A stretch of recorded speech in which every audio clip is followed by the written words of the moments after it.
Have you ever noticed how the more you dedicate yourself, the less you dare to ask for? This is no accident. It's refined social engineering. The system has perfected the art of turning effort into silence, convincing you that working harder is a virtue, while demanding something in return is a sign of ingratitude. With every goal you reach, a new one is imposed. With every sacrifice, the promise of recognition is pushed further into the horizon, always just out of reach. Meanwhile, you learn to be grateful for crumbs, fearing being seen as dissatisfied. The trick is simple. The more you take pride in your own commitment, the less you realize how conditioned you are to ask for less than you deserve. The result? A legion of tireless and silent workers. If you have the courage to go on, get ready to see the invisible strings that keep this machinery running, and perhaps discover that asking for less was never a sign of virtue, but of conditioning. Have you ever wondered why it seems impossible to slow down? Why, even when you're tired, overwhelmed, emotionally crushed, you still feel you have to do more? Run faster? Produce more? Deliver more? And worse, why, despite all the effort, does it never seem enough? The answer isn't in you. It's in the system. It's been playing a very well-designed game since the first day you took a position, signed a contract, or accepted a target. This game isn't fair. It wasn't made to lift everyone up. It was made to extract as much as possible from those who believe they're playing it out of their own choice. The system doesn't tell you when you've reached the finish line, nor does it hand you a trophy when you get there. In fact, it moves the finish line every time you get close, because it's not in its interest for you to stop, celebrate, rest, or question. The goal is to keep you running, always after something that seems just within reach but never truly attainable. And the worst part? You didn't even notice you joined this game. Maybe when looking back, it's hard to even pinpoint the exact moment you started living this way, as if it were just another natural stage of growing up. But what no one told you is that real maturity doesn't look like burnout. It looks like awareness. No one needs to threaten you with a whip or direct punishment. Today, control doesn't come with violence. It comes disguised as motivation, wrapped as progress, scented with opportunity. And that's exactly what makes the system so effective. It doesn't need to be cruel to hurt you. It just needs to keep you busy. Old movies and fiction books always imagined a future where control would be enforced through brutality, chains, censorship. But the real world has evolved into something far more sophisticated. Now, control wears the mask of awards, applause, public recognition. It's Employee of the Month systems, achievement awards, productivity badges. These small rewards make us believe we're in control even as we remain cogs in the machine. One of the oldest tricks is this simple: make you believe you're in control, while keeping you trapped in an endless production cycle. And the more you try to control, the more the system offers distractions, productivity apps, time management techniques, courses to become more efficient. Deep down, these are crutches just to keep you moving faster. Without noticing, you might just be going in circles. That's why you see phrases like, work hard and you'll go far. If you want it, you do it. If you don't, you make excuses.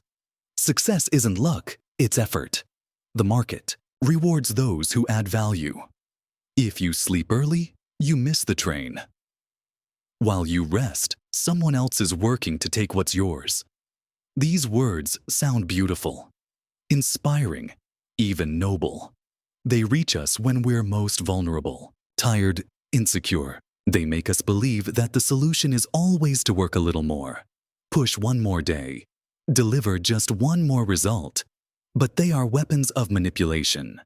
They are messages designed to convince you that, if you haven't made it, it's your fault, not the system's. And as you carry this guilt, you keep functioning, keep producing, Keep delivering silently, trying to prove your worth to a system that doesn't even acknowledge your existence as a person. To the system, you are results, numbers, performance. The system just observes and smiles. Because the more you blame yourself and believe you're not doing enough, the less time you have to question why all of this. Now, let's talk about the subtler, and therefore more effective, techniques the system uses to keep you working more and asking for less. First, it convinces you that you're being productive, when in fact, you're just busy. Productivity is about results. Busyness is movement without direction. Today, the whole world lives off busyness.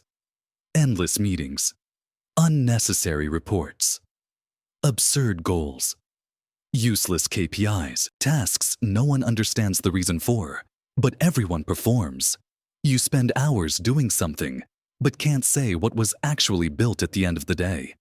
How many times, after an exhausting week, can you not point to a single real, concrete achievement that made you feel proud? The feeling is one of tiredness, but also emptiness. Be honest. Have you ever caught yourself busy replying to emails that change nothing? Attending meetings where your presence makes no difference? Filling out spreadsheets just because someone asked? That's the trap of busyness disguised as productivity. The system loves busyness because it creates the illusion of movement but doesn't threaten the structure. You get stuck in a cycle of tasks that consume your time and energy, but don't bring about any real transformation. Second, it makes you believe that rest is a luxury, not a necessity. How many times have you heard that the great winners don't sleep? That success comes from sacrifice? That you'll only relax when you get there? This isn't inspiration. It's a burnout strategy. Because the more time you're busy, the less time you have to question. The less energy you have to resist. The less courage you have to change. Look around. How many people close to you have turned exhaustion into a status symbol? Those who sleep little are seen as warriors. Those who are always tired are applauded. But deep down, everyone is just exhausted. And exhaustion isn't a medal. It's a sign that something is wrong. When rest is allowed, it becomes a rare prize. A weekend, a holiday, a few days off, all lived under the shadow of guilt. You try to relax, but feel you're wasting time. That's not natural. It's programming. Third, it keeps you comparing yourself to others, never to yourself. You no longer look inward and ask, "Am I happy?" You look outward and ask, "Am I better than so-and-so?" And so, the system ensures you're never satisfied, because there will always be someone with more, and always someone with less. Social media amplifies this mechanism. You see others' achievements as your measuring stick. Compare your backstage to their highlights.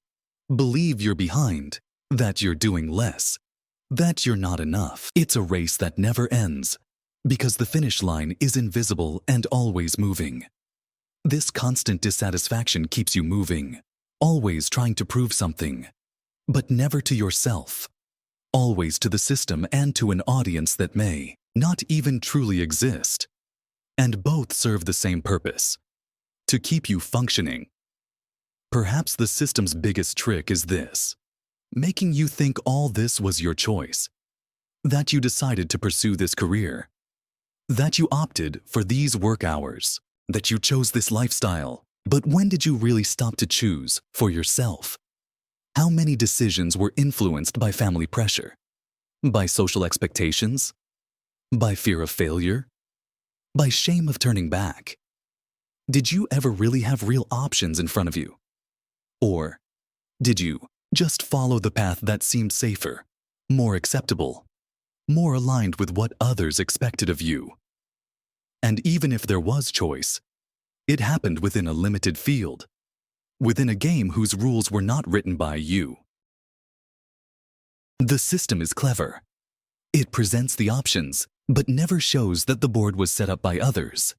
It's like a board game where you choose the color of the pieces, but can't decide the rules. And that's what the system wants. For you to believe you have freedom, even while you're trapped. Because as long as you believe you can change something from the inside, you don't leave the stage. You stay. You try again. You insist. And meanwhile, the system keeps spinning. How many times have you heard phrases like, "You just have to want it to achieve it," or "You make your own destiny"? They contain a partial truth. Yes, individual action is necessary, but they ignore the weight of context, of structures, of opportunities, or the lack thereof. And while you believe you are free to choose, you don't notice that you're only moving within the boundaries defined by the system. Think about it. How many hours of your life have you spent on something you didn't even really want? How many promises have you bought into, believing they were true? How many times have you ignored your own limits, thinking you needed to prove something to someone? And more importantly, are you working to build your life, or to sustain a system that doesn't even recognize your value? The first step to breaking this dynamic is to understand that the system doesn't exist to benefit you. It exists to use you. Free yourself from this logic. Start questioning what is truly worth it. Decide for yourself what the price of your effort is. Because freedom doesn't come from working more. It comes from working with purpose, from choosing where to invest your energy, from deciding what your life is really worth. And maybe, just maybe, true success begins with a single question. What is my own value? No one else can answer that for you. Only you can access the truth of your value when you decide to stop looking at the system and start looking within. Perhaps the most courageous challenge is not to work more, but to have the courage to stop, to question, to build your own meaning, even if it means leaving the game, changing the rules, or inventing a new board. You were not born to be a piece. You were born to be the author of your own story. And in the end, every system only survives as long as people keep agreeing to play by its rules. Maybe the greatest act of freedom is to stand up from the table, redefine the rules, and finally build a life where you don't need to ask permission to be who you are. Maybe the most important question isn't, what does the system expect from me? But, what do I expect from life? And from there, start building a path where your value is not measured by how much you deliver to the system, but by how much you build for yourself, with truth, courage, and freedom.